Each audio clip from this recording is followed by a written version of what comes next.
Hello everyone, hi, wishing you all a very happy new year. I hope you all are doing well. It's been so long. I am glad to be back here and I'm glad to share about Indian authors since they write exceptionally well. So without any further ado, let's just get started because you're going to enjoy it. So let's go. My first book would be The Apprentice by Arun Joshi. Now, this story is written in the first person narrative. Now, it is a story about Ratan Rathore. Ratan Rathore's father was a revolutionary. His father dies. This is before India gains its independence.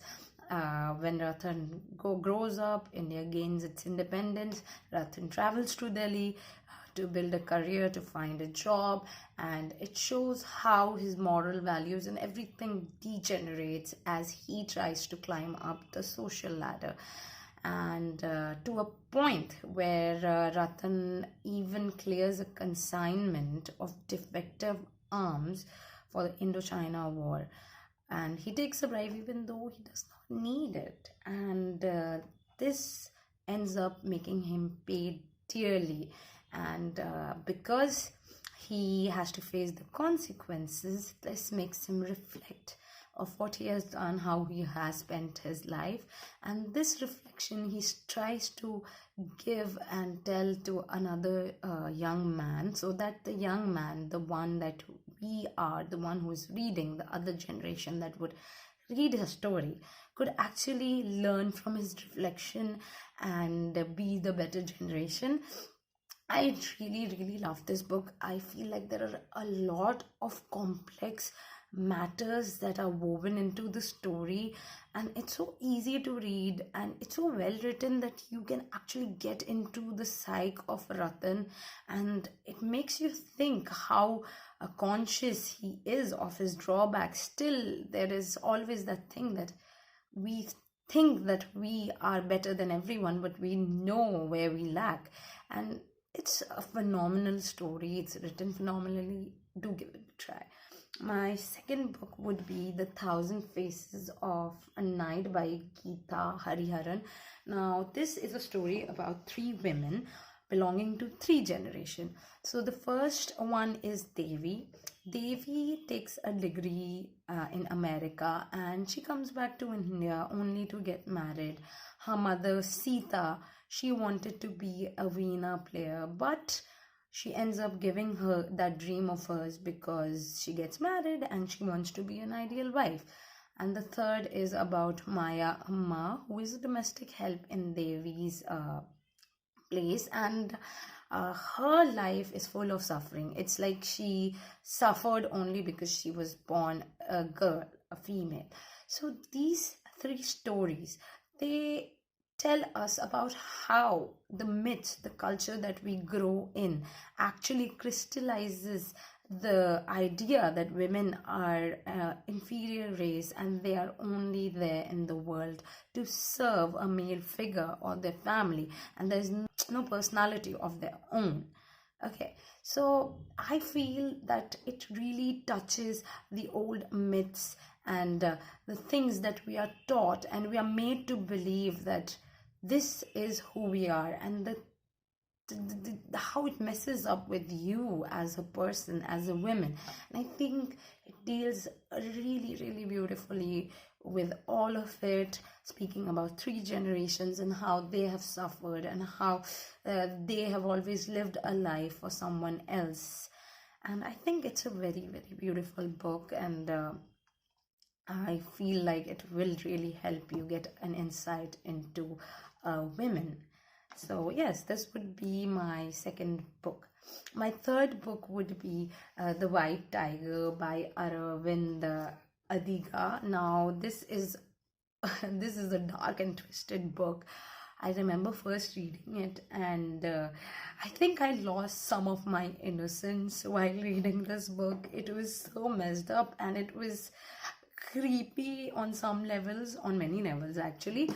But I think it portrayed the rural life of people who are overlooked, and we don't pay too much heed to them. I think it captures their life very beautifully, the thoughts, their thought process.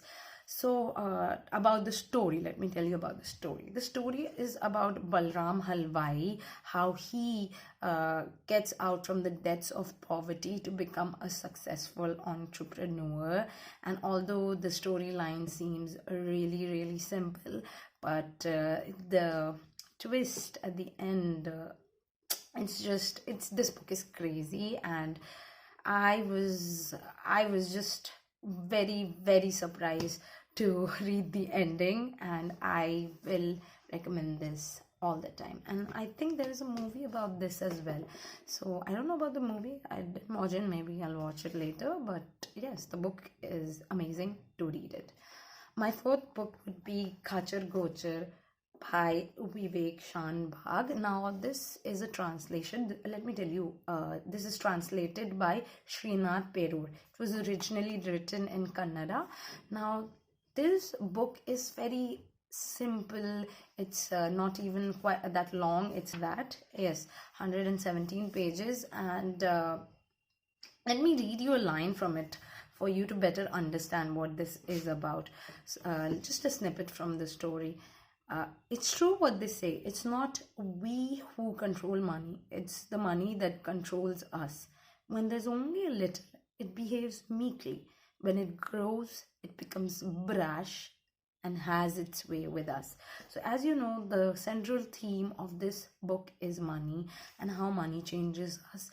And the story is about a family who used to be a family somewhere in the lower middle class, and they were getting by, and how there was love and support when they were not doing so financially well.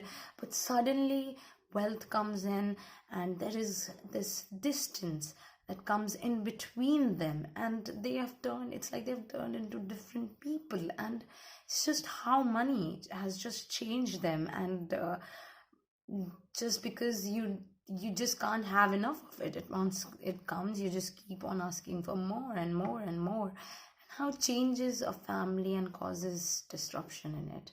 I think it was very, very well written, and it's very easy to read, so do try it. It's a must. My fifth book and the last one would be The Parcel by Anosh Irani.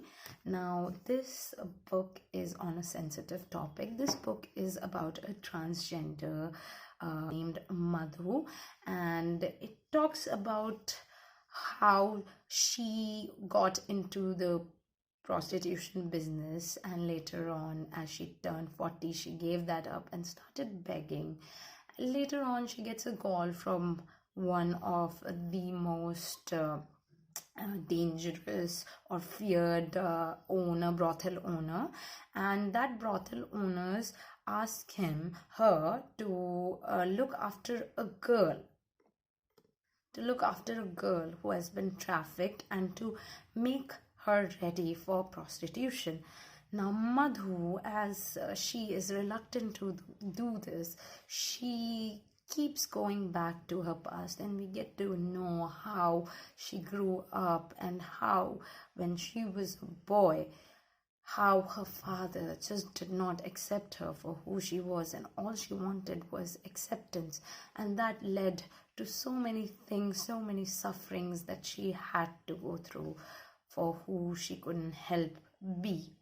And I think this is an emotional book for me, because it touches a lot of topic that we don't talk about, but we should. We really make fun of people who are different than us, but we don't know how we are actually contributing to their suffering. So yes, I think this is a book that everybody should read in order to get an insight about the suffering, how people suffer, how they just want acceptance, and sometimes acceptance can do wonders than resistance.